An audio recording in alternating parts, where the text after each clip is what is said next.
afternoon, viewers. Good morning, good evening. From wherever you're watching us from, it might be morning, it might be afternoon, it might be evening from where you are this moment. My name is Councillor Crispin. I'm joined by my partner in this YouTube channel, Madam Georgina. So thank you so much.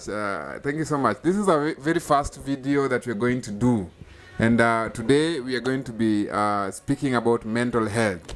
Madam Georgina is going to take us through mental health in as far as psychiatry is concerned. And I will also chip in to speak about mental health in as far as addiction is concerned. So ladies first. Madam Georgina is going to go first. Thank you so much. Yeah. Mental health is actually your mental well-being, not necessarily in the absence of psychiatric illness. Mental health actually is about your emotion, your thoughts, and your behavior. And it's one of those things that shows us that you have a good coping mechanism. Yeah, basically that is all it is about. Yeah. Thank you so much for breaking it down in less than a second. I have a question or two. In an individual's day-to-day life, or how he goes about, or how he or she goes about his activities, at what point would you say this fellow is having a mental health issue, or this colleague of mine is struggling with a mental issue? Are there symptoms, or it just come from the woods and get started with a client that they're having a mental health issue? Well, to determine if somebody is having a mental health issue, this person might be irritable. Probably it's a friend you're used to, but on this particular day, this person is very irritable, complains a lot. At times they lack concentration, or when you look at them, they look like something is actually disturbing their mind, like they're sad, they're quite moody. And if one is also having some difficulties, like some stressors, it's also difficult to have some good sleep. And also the appetite changes, and at times you feel withdrawn. Yeah, those are the major signs that you can see on a daily-to-daily basis. Yeah. So from what I'm gathering from you is mental health, and what the viewer also should gather is a disease of the brain. Yeah, it is a disease of the mind. Not mind, sorry, not of the liver or of the bones. No. It's a disease of the mind. So it is the mind that is disturbed. Yes. And relating it to addiction to substance. Yeah, addiction to substance, of course, also disturbs an individual's way of life, the way he or she does things.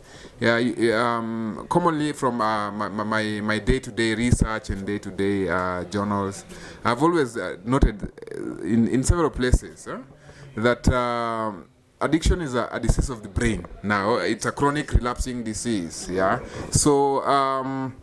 If you look at there's a famous author who I'm not going to name today. He authored Pleasure and Uven.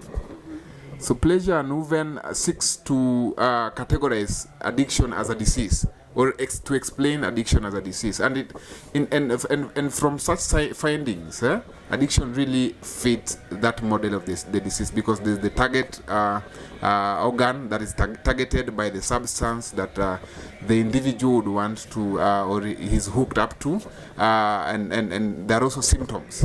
Yeah, when that organ is already targeted and affected in one way or the other, it presents with symptoms. So that's said and done. Addiction to substance, whatever substance, any mood-altering substance, be it prescription pills, be it cat, be it alcohol, be it marijuana.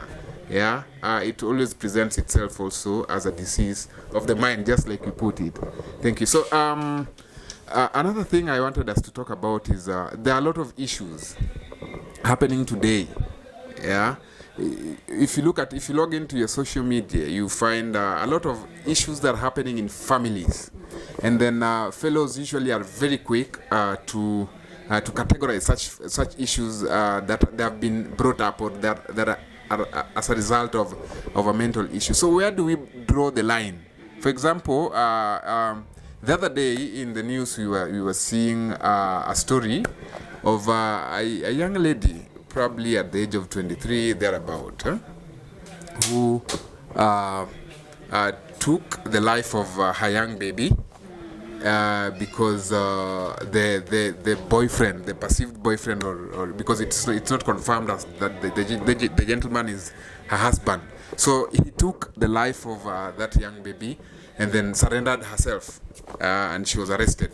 So, and fellows in social media and any other place were very quick to note that is a mental health issue. So how do we draw the line between mental health issue and somebody just going and doing things that are socially not acceptable? In short, you're just asking me, how do you determine if somebody is mentally healthy? Correct. Whether somebody is correct, or whether somebody has just done something that because of behaviors they have since acquired in life here. Yeah, you see, mental health conditions or mental illnesses have various causes. And some of these things are genetic, some are environmental, some are learned. Because if you stay with somebody who has some problem or some delusion, it's easier for you to get also to be part of this delusion. Okay. So now, if I look at the girl's situation, she is having a mental condition. But nobody was able to address it before. And now it led to her, to the demise of her child. Okay. Clearly, in your normal situation, would you kill someone? Would you even interfere with the life of a loved one? No. Yeah, so that is what is happening. Yeah. So when you start to notice signs of withdrawal, signs of stressors, I mean, if you see somebody all alone, seated alone, talking in various languages that you do not understand or murmuring to themselves, it is always good to find out what is wrong. I know we have neighbors, and we always tend to think that neighbors are supposed to just mind their own business. But if these people did not mind their own business, that child would be alive today. Meaning if they noted something, but you see now they're talking about it when the child is gone, the child is dead. So it is always good to notice something that is abnormal from the way somebody has been behaving before. Because if we look at it also in an addiction point of view, even for somebody to have an addiction, there's a change of behavior. And you'll always feel like this person is doing something that is not right. Because for once, he was like this, and today he's behaving like this. I've got to find out what is wrong, what is happening. Yeah, sure. Now, after successfully identifying that this fellow that I'm speaking with could be having a mental health issue, what happens next?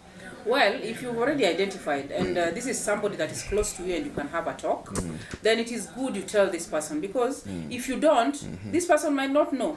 You see, we've said it's a problem with the mind. So you might be doing things that you don't understand, but somebody else can be able to observe. So if this person can actually tell you what is happening, it will be easier for you now to seek help.